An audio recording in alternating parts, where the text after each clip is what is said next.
Namaste. Today I am going to talk about meditation and Purascharana.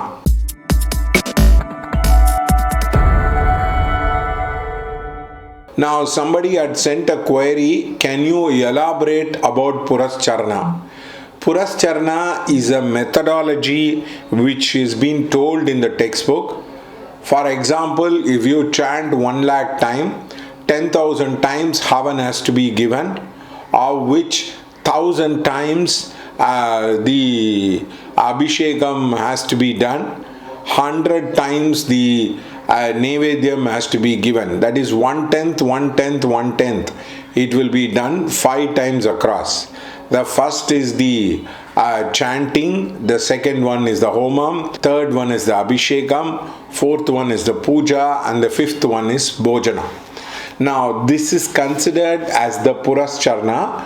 Purascharana normally it is supposed to give siddhi for people across. So let me clarify that very clearly in my experience. Now there are people who say we simply chant the mantra, chant the japa without doing Purascharana as a person. Is it correct? Now, first thing is, I read about a Tibetan guru who talks about try to follow the essence of meditation rather than trying to follow the forms in the meditation.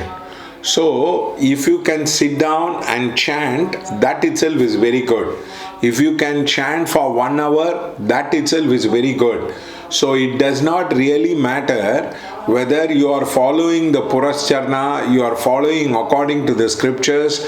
What really matters is focus, attention, and the involvement of the heart essence. I know somebody who did the mantra but was not seeing the full effect after doing Purascharana. I told him your heart essence is not involved. Your devotion is not enough for the Devata to come through across as a person. So in the similar manner, many people try to think that technique will work, this technique will work. It will work, but the problem is the heart essence has to get involved, and if the heart essence were to get involved, one will see very miraculous and spectacular results across. Now let me give you an example of a person going to a gym. A person goes to the gym and he follows the gym routine without his heart getting involved and without him doing homework and without him getting involved about the progress of the thing. Will there be progress? Yes, there will be progress. But it will be a lot more progress if the heart is involved, if the person goes on thinking about it and he tries to monitor his progress, he tries to push himself during the sessions across. That way it will be very, very helpful to him as a person. So in the same manner, now when you are doing meditation, your heart essence has to get involved. You have to get involved rather than simply relying on the technique. Of course, the Purascharanam will work. I am not doubting about the ancient technique validity, but the problem is now you need to understand that the visualization is a very, very important part of the mantra. The visual cortex opens up, then only the mantra will start siddhifying as a person. Somebody came to my house today and they were celebrating the birthday. So he told my wife is learning the car. I said, please ask her to visualize, which will be very, very helpful to you, because only if you visualize will you be able to get over that siddhi across.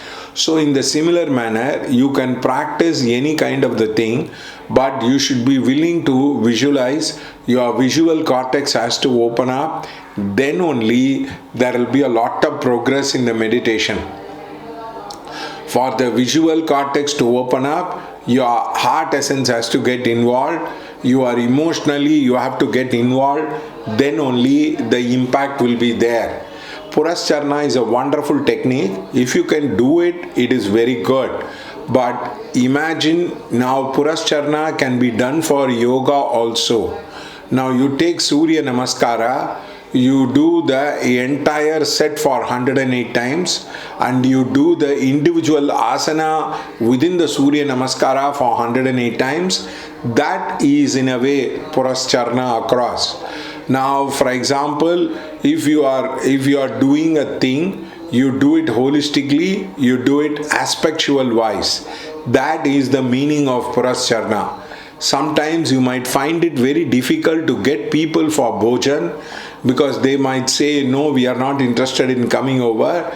Try to treat your friends in the party. Try to call friends for a home get together. That way you can finish your bhojan across. The other one is, many people find it very difficult to do havan because they have no idea how the havan has to be done. We teach it online. You can learn the havan procedure from us, and many people don't know the puja procedure also. We teach both the puja, homa, abhisheka procedure for you as a person.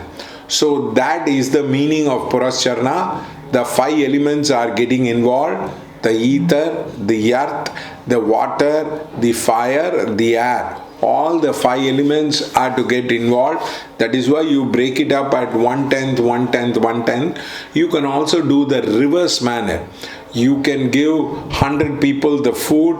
You can do the Ashtottara Satanamavali 10 times, and like that you can reduce the number also.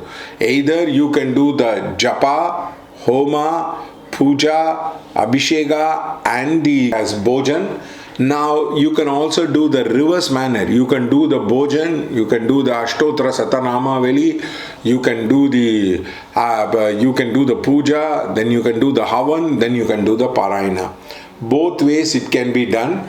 Purascharana need not be done in a manner 1/10, 1/10. Suppose you have a difficulty, just continue with 1/5, 1/5, 1/5. What really matters is the visualization of the Devata. That will give you a lot of impact into your meditation across. Now, many people, I have seen one Iyengar man. I'm not against Iyengar, but I saw a man who was talking about Diksha, who was talking about Yantra, who was talking about the involvement with the variety of things across. He was talking technique after technique. He asked me, how did you get certain amount of siddhis in certain things? I told him very clearly, that is, when I practice, I get involved emotionally. I don't worry about the paraplenia about it. Now, for example, you have to have bath and have to have studies. I know many students who can study, and after finishing they will have bath. So both the systems will work across. And I know somebody who will eat and then only they can do the work, because they will develop strength and stamina. I know a lot of people who will do the work and then finally they will go into eating. So both the systems are very good. The main issue is the visualization of the Devata, which is very, very important in producing the impact for you as a person. The second thing is the consistency. Just like the gym, you need to do it every day across, continuously across. Then only you will have a lot of impact which will happen in your life. There are many people who are very inconsistent. They are kind of weekend warrior, or they try to do it in the morning and they feel a lot of karmic churning which is happening across, so they are unable to take it. So it is very, very important that you have a routine, you have a consistent pattern. Then only all these higher techniques can be practiced. Simply learning Purascharana without the involvement of the heart essence is not going to work. So that is the one of the biggest problem for the people across. The second important thing is, now you have, whenever you do a particular repetition in gym, you try to see which muscle hurt, which does it hurt. So in the similar manner, you have to practice in a manner with lot of sensitivity and understanding, and come to the conclusion that it is very, very important that you are becoming very sensitive to feeling, thought and emotion across, which will help you to meditate better. Also, for inspiration, try to read the life of great saints who will kind of inspire you as a person. So this is the very, very important video. Now many people talk about Purascharana without understanding. You need a certain level of basic consistency before you graduate into higher technique across. Thank you so much.